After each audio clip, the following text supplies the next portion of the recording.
All right, guys, we are here back again with the Market Messenger Movie Podcast, and this today, we have guest number 1. Ethan Hill. You're guest number 2. Guest number 1. Charlie Wight. Guest number 3. Abhijit Devin Haas. this is guest. Yeah, I'm Devin. He's Devin Haas. And as always, I'm Adam Knoll, and this is Abhijit Srirangam, guys. Yeah, well, okay. Ethan was on this before. Yeah. He's not a guest. I mean, are we? I'm really a guest. I crashed it once last year. Are we promoting him to host? Yeah, no. Are we? Sorry. Is this our last one? I'm gonna do this through college. Forget you guys. They're gonna on-censor me as soon as I get out of school. Oh boy, it's gonna get dirty. All right, what are we talking about today? We're talking about an Avengers Finna War. Has anyone heard of that movie? Endless Tussle. Endless Tussle. Little known indie film. Endless Tussle. Yeah, that independent film called Avengers Infinity War. Actually only shown at the Frontenac. Is it? Yeah, I drove all the way there on Thursday night just to see it. That's weird because I saw it at the Warenberg in the Valley. So, the AMC. It's not Warenberg, it's called Marcus. Oh, that's right. Yeah. It's Warenberg until they kill me. So before we get into spoilers, what did you guys think about it? What did you think about Charlie? It was amazing. Go ahead, Charlie. Go ahead, Charlie.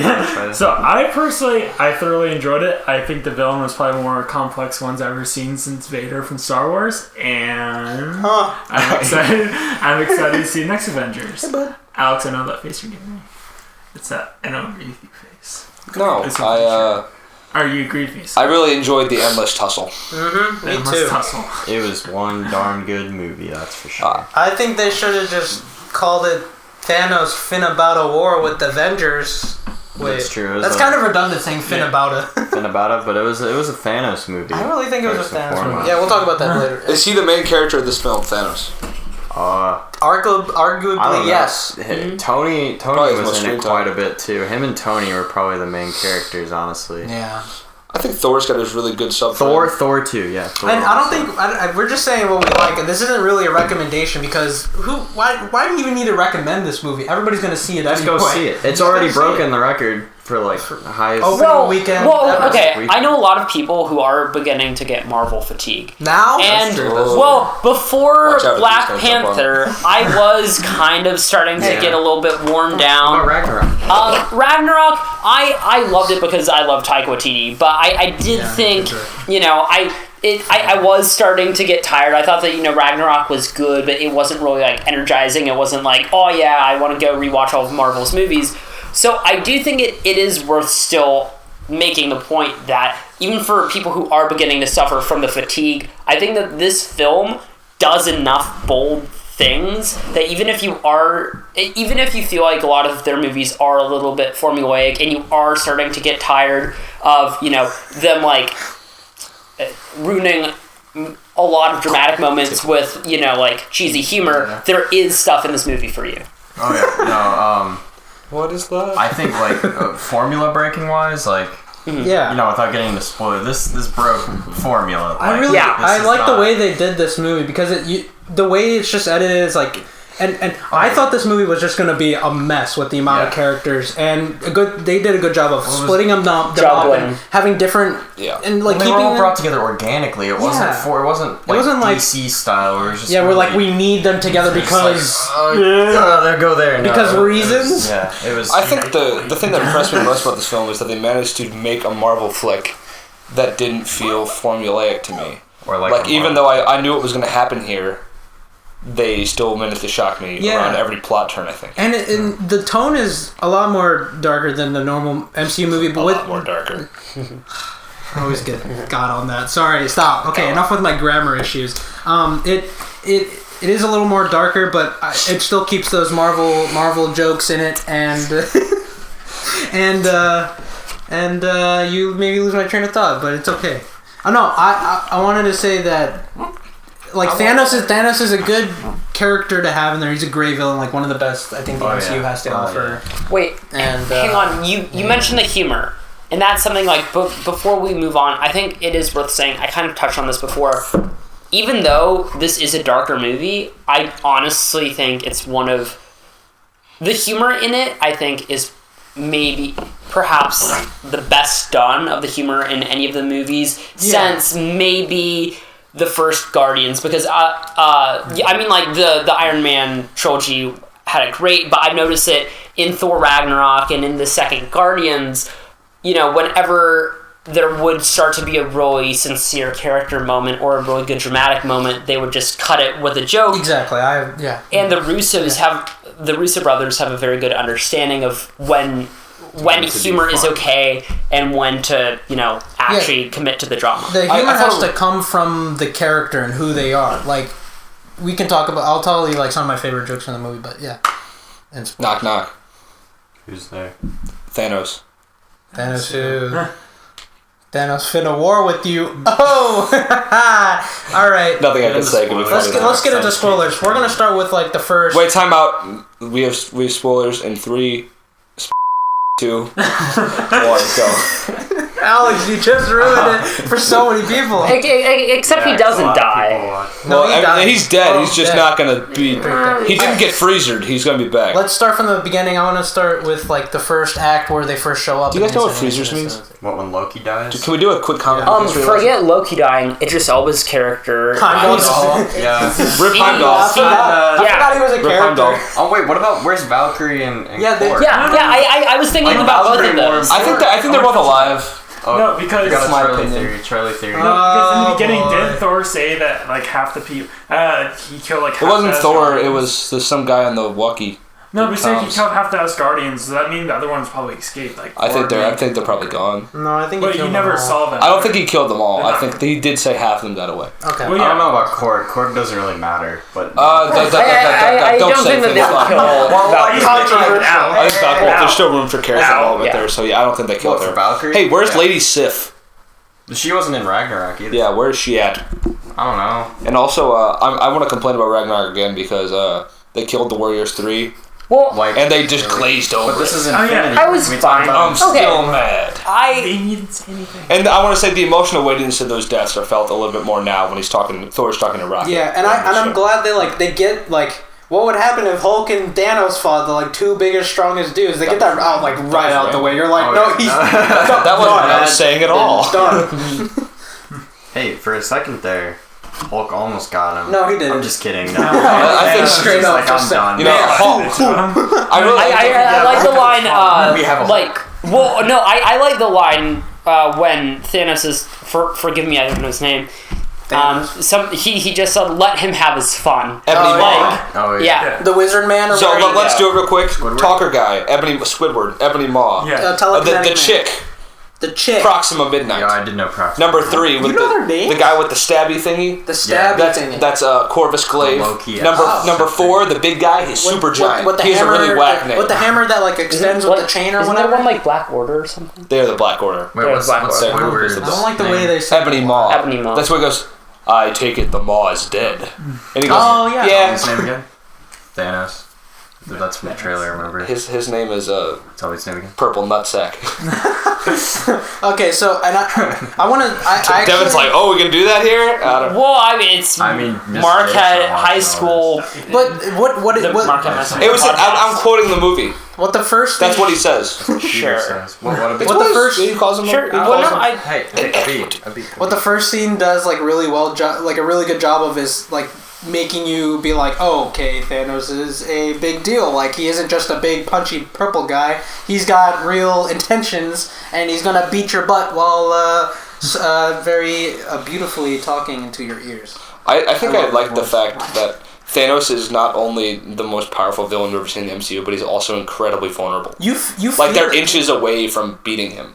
Oh yeah, and yet it still seems so inevitable. Yeah, he doesn't feel completely invincible, but you can still feel like how powerful he is, like with every punch and like his demeanor, everything. I don't know if you guys are the same way, but like, I got genuinely nervous anytime he's got his hands on somebody.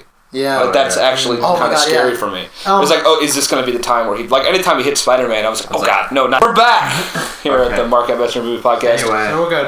That was a weird little audio clipping thing. You'll probably just see us without audio for a hot second. He's not cutting that out. He's too lazy.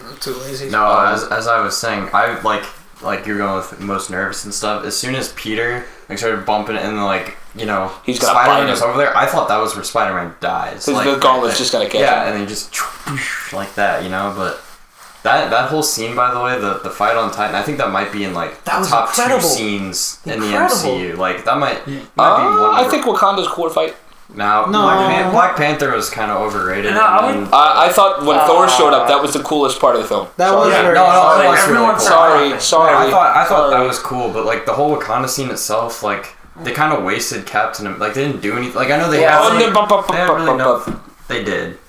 How do you develop him in that movie anyway? You don't. I'm not saying. I just wanted more of him. This isn't a movie for development of heroes that we already know for so long. But it's asking like. No, I'm not saying there was more. This is the film of the secondary character because you don't need to know what Cap's doing because you know him so well. No. I just wanted more of Cap because like he's such a leader for these other group of guys. I would trade 30 minutes of Cap screen time for the one scene where he catches Thanos' punch because that's such an emotional. I want more of that. I wanted Thanos more. looks straight up confused. He's like, this human just hit me. Or it's like stopping me. Like, how does this happen? I wanted more between Thanos. I wanted more between Thanos and Cap. Honestly, like a couple seconds of dialogue would have been perfect. No, I just wanted a little bit more. Yeah, no, I completely. I don't really mind that because it needs to happen so suddenly. I think it's fine. And that's just my humble. Well, there's going to be more Cap in this next one for sure. Well, because everyone else is dead. And I actually do like at the beginning, like the first when they fight the wizard and the that was awesome. The Ebony Maw, super giant. I love like they're just talking about, and all of a sudden you just hear the rustling outside, and you're like, oh god, here it comes. Long take in it too, and it's a very long take where they go outside and they're like you're on the ground with them, and that's my problem with the first Avengers and like Age of Ultron, where like. You don't feel the stakes. You're not on the ground with them. You're like above and watching them kind of interact with everybody. Completely out. Yeah, they're not expecting it. They're expecting it, but they don't know how it's gonna happen. And like you just see the wind, and you don't know what to expect. You've never seen these flying donuts before, or what's gonna happen. And like people are like crashing. They like that car comes like almost right hits into Tony, and you're like, whoa. Calm down, guys. Yeah. And then, I just love the cinematography of that. Feels more real. I want to talk. What do you want to say? If we're gonna talk cinematography, I wanted to talk about the flashback sequence with Gamora and Thanos. Sure. And he takes her and he brings her into the little away from where they're gonna execute half the population. And he kind of he shows you a little knife, right? And he's like, "Look, perfectly balanced. Any more to one side, and to the other." And he catches it real smooth and stuff. And like. He's like balanced as everything should be, and then she goes and she turns and they start killing her and he pushes her head away, and it's such awesome visual symbolism of like Thanos' morality. Like ignore the atrocities. Here's the end goal. Here's what matters. For the good That's of humanity. So cool. That is actually it's so perfectly shot. It's really cool. Really perfectly done. Yeah. I picked that up on the first time. I was like, wow. Like that was really awesome. And I actually like what they did with Hulk and Bruce Banner.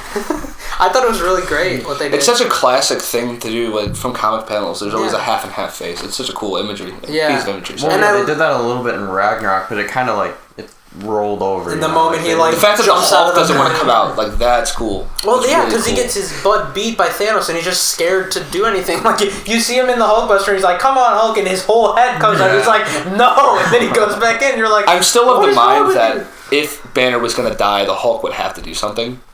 Mm-hmm. But I think I really like the idea that Thanos punched the Hulk so hard that he refused to be the Hulk. Like that's just a really cool concept. It's a big crybaby. He's been winning all this time on whatever that planet is. Sakaar, and now he's got his ass beat by one guy. I do have one issue with the movie I'm a little confused about. 1434. As soon as Thanos gets that reality gem and stuff, how come he just doesn't turn or keep everyone in, with Drax, bubbles? Because he left, so I guess he loses the ability. I think it has to be within sight. So this is the thing. Because the Infinity Stones aren't so OP in this one. Where like in the comics it'd be like, okay, I've got the Space Stone, I am now omniscient. Yeah, and the thing I is, am everywhere at once. The problem is it's an Infinity Gauntlet. Like normally with time travel movies, there's like weird logic that you could just do to solve the entire problem. There's no logic with this. It's just what do you need it to do? Exactly, and that's I don't fine. care. It's MacGuffin. Whatever, man. If you're gonna dive into the logistics of how the Infinity Gauntlet works, you're just not gonna. It's not gonna be a fun movie. It's like honestly, I think it's fairly consistent though. I don't know. The rules aren't stated, but there's no obscenely broken rules. The scene where he starts pulling that planet apart. Okay. That was amazing. First of all, watch that in 3D. It was the only part I put my glasses on for. Wait, we watched the movie without. It hurts my eyes. Like so you watched the double image the whole time? Super blurry and terrible. Why pay extra to not utilize... My uncle bought the tickets, and I didn't really have to say. That's my... It just hurts my head. Okay, that's... What, you want me to just suck at her, Charlie? I don't know. Sadist? So, speaking of Infinity Stones, the Soul Stone. The Continuity Stone. I want to talk about that scene when he goes Gamora's death. Yeah. So, I actually have some concerns about the fact that Gamora died. Why, that she's coming back? Well, she better not come back. Marvel already has a very hard time, actually establishing that there are stakes. And if they brought her or Loki or Vision back, I think that would be very bad for the, that stake issue. But my issue is, twofold. One, you see her with Thanos when they first meet, when she's tiny, but you never really understand the bond and the affection that he feels for her besides just the first time they meet. So I didn't buy that he actually loved her and that sacrificing her actually meant as much to him as it supposedly did. I did. I actually did buy it because it was a surprise to even her and Red Skull. I thought that was so well done. That was really cool. I actually, it wasn't... Oh, yeah, Red Skull. I feel like that moment where he turns around and you see the tear in his eye, I think that is kind of meant to be surprising, but I didn't see it that way, and I think they did that on purpose. I felt the vibe that, when he offered her food, you don't do that to a prisoner. No, he doesn't care. He's Thanos. He actually, and he didn't sit on his throne in front of her. He sat on the step. And, it's the little stuff I think that shows that kind of thing. And I kind of got that sense from the flashback and all those moments. Yeah, and that he wouldn't do that just for an assassin. That moment didn't surprise me. I was actually surprised with Gamora's reaction. I was like, "Why are you laughing? He actually does care about you." Well, we saw that coming, but she's so indoctrinated into this cult. I've never felt so claustrophobic in a Marvel. As soon as oh my god! Well, I was like, run, and then she's trying to kill herself. I was like, oh, that's so smart, and then I was like, oh my god, it's Bubbles. What is the deal with Bubbles? He really likes Bubbles, man. Yeah. I actually want to say that scene where I think they're just easy to do. Yeah, where Peter Quill's choosing whether or not to shoot Gamora. My heart was beating very hard. That was so tense for me. I was like, pull the trigger, Quill. Just do it. Make your character even more tragic. I wanted to see it. Yeah. Well, but that's the last time he saw Gamora, and that's another thing. All of the deaths were really kind of bummer deaths. Loki wants to stop Thanos. He fails and gets choked in front of his own brother. Gamora gets killed by her own father. Not in a cool her death helps accomplish something. No. Thanos just chucks her off a cliff so he can get the very thing that she was trying to prevent him from getting. Same with Vision.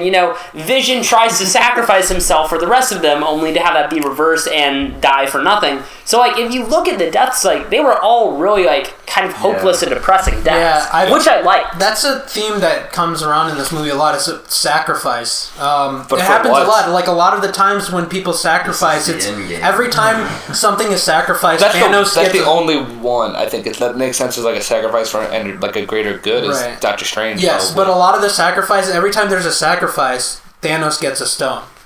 Every single time. Loki tries to sacrifice, or he is the guy. He didn't really want to sacrifice himself, but he's trying to stop him from getting the Tesseract, but he still gets it. And then he gets the Reality Stone. I don't know, he just gets it already at that moment. But stop. And then it's a touch screen. What did he get after that? After which one? The Soul Stone. The Soul Stone, he had to, literally, because of sacrifice, he had to get the Soul Stone.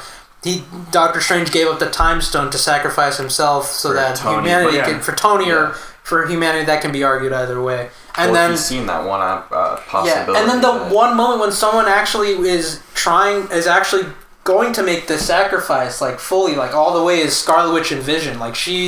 She keeps saying she doesn't want to do this. Vision right away was you have to kill me. You have to destroy this. And it doesn't matter. Because no amount of heroics is going to stop. Okay, oh my god! But that comes back around to his line where in the beginning where it's you try so hard, but in the end it doesn't matter. But with Vision, I knew as soon as he got the Time Stone. Well, it was inevitable that this movie was going to end with Thanos having all of the Infinity Stones. That was just an inevitability. Just going into this movie, it's part one of Infinity War. Of course I thought, of course it's going to end with him having all of them. What are the stakes of him? Well, right. My thing was just as soon as he got the Time Stone, I'm no matter what they do with Vision, he's just going to reverse it and he's going to get it anyway. So as soon as Strange gave him the Time Stone, I was all right, that's Vision right there. And, probably, some of the others. But Yeah, I didn't feel... A lot of people have been talking about how unpredictable this movie was, and I think that it was more bold than unpredictable, because it's not, like, from a story perspective, nothing was actually especially unpredictable. It was just Marvel was actually going there, and I was like, oh, see, this is where it should go, but Marvel often will act like they're going to actually kill somebody off, and then they'll chicken out, and then, oh no, they'll actually survive, Age of or they'll Ultron be is brought like back. the worst offender of that. Oh, yeah. Yeah. That was it. And that's what I like about this movie. Even though, you know, it might have been predictable, it's just the whole movie, the stakes just feel so high, and everything's just so dire and low. Like, it's like an impossible fight for them. And like, you can tell everybody's giving it their all. And my favorite scene is when Thanos is just walking through that forest right towards Vision, and in the slow-mo sort of like montage way of just pushing aside everybody, and it's just like it's that singular goal that he's just trying to go to, and he's just giving it his all just to stop him. It's an incredible moment. Like you can just. I wish they actually didn't keep the audio quiet there. I wanted to hear him yelling like full out. Just I thought that was fine because this from Scarlet Witch's perspective, really. Yeah. And so she's total tunnel vision at that point. That was so tragic. That moment gave me like goosebumps. Like, okay. That whole moment gave me goosebumps. Like that just. Nah, Spider-Man's death actually put tears in my eyes. That tore me up inside. Mr. Stark! I don't feel so good.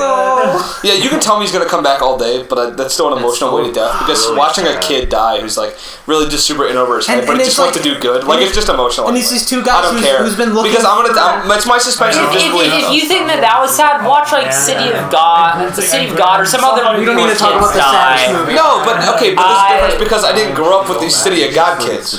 Like Spider-Man's been in my childhood since I was like that tall. You know what I mean? Like that's the difference, I think. But you knew he wasn't gonna die as soon as Black Panther. You see, but he's fine. I suspend my disbelief for films. I don't think about that until afterwards. Honestly, I suspend my disbelief too, like as much as I realistically can. Yeah. But there are certain things in movies that if something just so completely insane happens, no matter how engrossed you are in the world, you'll be like, okay, that's probably not actually the way that it's going to. It's not like that makes you a cynic. It's not a full immersion. Like you're still looking at a glowy rectangle, but whatever. I love that moment. Like it's so well acted. Like there's a lot of really well acted scenes in the movie, and that one is like one of the top ones, especially since the acting was good, the directing was great. The first person Peter goes to is Tony Stark. Like there are two people looking. Like the movie starts with Tony Stark like talking about a child. Like he really is a father figure. He's like a father figure to him, and Tony sees him as his child. Like it's just. It's so heartbreaking. That's why I don't think Tony Stark will have a real kid in the MCU. Dude, I thought Tony was gonna die there though for a second. Oh my god, our theater freaked out when he got stabbed, like brutally stabbed. No, as soon as he's stabbed, like the theater just goes quiet. Yeah. Like it's like the rest of the movie is just. Our theater made a huge. My sister goes, "It's like the World Cup Magic Cold Spray." Yeah, just like that. That was so fun. I guess that's true. Yeah. Well, what was the most like tragic death for you guys? Was it Spider-Man? I think so. That one really cut me. It just hit me hard. Yeah. Gamora, because like I couldn't feel that as a death. Like it didn't. Well, she's gonna come back too. They already talked about her being the star of the next Guardians, man. No, they literally already talked about it. James Gunn's already like in interviews. No. On Twitter, somebody on Twitter somebody asked like when will the Guardians be so and so, and he said whenever, and they said, oh, does that mean that all of them make it out? And he said, I didn't say that. I have something to say. The fact that you're saying that they're gonna come back, like I get it, but it's also like you don't want to see them die. You don't want to see them go away. You want to see them come back. Like that's how much. That like we relate to them and but it doesn't make it for all intents and purposes. They went off on their own sidetrack that just the movie isn't going to focus on, and they're going to be back. Thor building the Guardians with a dead member doesn't have the light tone it had. Yeah, that was the issue I was going to bring up with Gamora's death. Future Guardians movies would be a bummer, and like I've heard people online say, well, Quill, loved her more than, she did him and whatnot, so he'll just find somebody else. But I just think that, like, the tone of the next Guardians is going to be... No matter what happens, it's going to be... She was just a long-term booty call. That's a quote from the film. Yeah, I know. Okay. I know. I had to... Any district censors. I am Groot. I am Steve Rogers. That was funny. That's so funny. And then Rocket trying to get Bucky's arm. that was He's like picking him up. Bucky didn't even think twice about a talking raccoon. He just picked him up and like held him around so he could shoot everybody. That was pretty cool. Everybody got like a really good moment in this movie. It's almost a Groot thing too. Except for like Falcon and War Machine, they're just kind of dropping stuff on the bugs. Yeah. The scene where he drops the shells that was like Jesus Christ. Oh, that is huge. I was like, what do you need that for? Like, you're fighting humans. Fortunate son. So Vietnam. when did he go from Iron Patriot back to War Machine? After Iron Patriot did some really evil stuff. Well, okay, yeah. I love Iron Man 3. I assume. I don't love Iron Man 3. I do not love Iron Man. I thought it was funny. I love Shane Black. I love Shane Black. I love Nice Guys. Me too. Oh my god, you love the Nice Guy? I love Nice. I thoroughly enjoyed Iron Man 3. Minority Opinion. People are like, oh, get over it. It's a film. That's one thing I can't get over. I want Iron Man 4, Jon Favreau with Ben Kingsley's with Iron. Anyway, with okay, so I have future prediction. Like, wait. Sorry, one quick thing. We don't have much time left. Okay, sorry. I don't like that that character change in one Marvel movie only sometimes carries over into future Marvel movies. And what I mean by that is... I know what you mean. Iron Man. Well, yeah, like, I mean, the whole Asgard isn't a place, it's a people, and they're resilient. They all just got killed. Thor loses an eye. Rocket just has a glass eye for him. That's convenient. That is one problem I have with a lot of this. Didn't he steal that eye, though, in, like, I remember stealing it. Was that, like... That's called planning. But, No, I know, I go... that wasn't, like... The point is, like, he lost that physically, and, just, like, he had lost an eye, and he had a patch, and it was a whole thing with, him maturing and becoming more like his father, but now he just has another eye, and there's been other stuff like this, with Pepper Potts, like Tony getting the arc reactor removed from his chest, and then in Age of Ultron he just has another one. He got removed in the end of Iron Man 3 only to just get it back. Like, eat something? No. I mean, at some point, yes. Well, you have a big beard, and anything could be lodged in there. Love and affection. Stop, Buster. So, after this, we got Ant-Man and the Wasp. I feel important. Who tardigrades. I think tardigrades in that movie. I mean, if you care too much, don't go see it. There are tardigrades in it. If you watch very carefully in the trailer, there's a scene with tardigrades, and I'm obsessed with them. They're the only animal that can survive the vacuum of space without protection. Giant Peter Dinklage, I forgot to mention that. Honestly, not that out of place in this movie. No, definitely not. Didn't feel that weird. Nope, didn't feel weird. I was just surprised. I was like, cool, that's Peter Dinklage. Do we have anything more to say in closing thoughts? Captain Marvel, I hope it explains... I don't care. Give me more Avengers. You'll get more Avengers after they finally give Captain Marvel solo movie, and then they put her in the Avengers. She's going to be after Avengers. Captain Marvel solo movie is going to be in... I think they'll introduce her in the next 90s too. No, but I mean, when the movie comes out, it's after Avengers 4. Is it actually? I thought. No, I don't think so. You thought. That's what I heard. You thought? Yeah, whatever. Who cares? Anyway. Yeah, it's in the 90s though. Well, it's one of those two possibilities. Yeah, because he clicks a pager.